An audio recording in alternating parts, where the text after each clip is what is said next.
Everybody wants to know an update on the deer antlers and whether the squirrels like them or not. There you go. I put 6 of them up on the porch. This helps wear their teeth down so they don't have a problem with their teeth, kind of like Scarface did.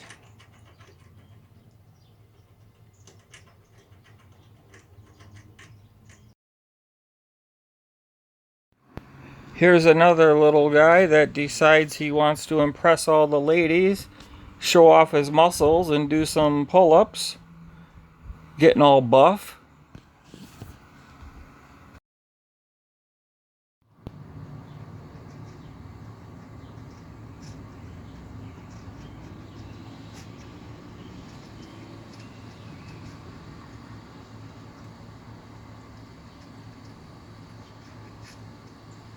They definitely like deer antlers.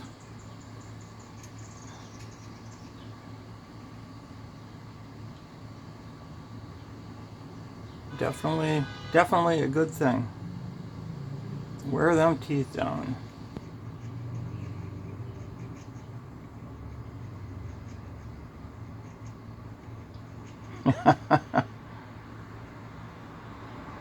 Yep, that was a really good investment.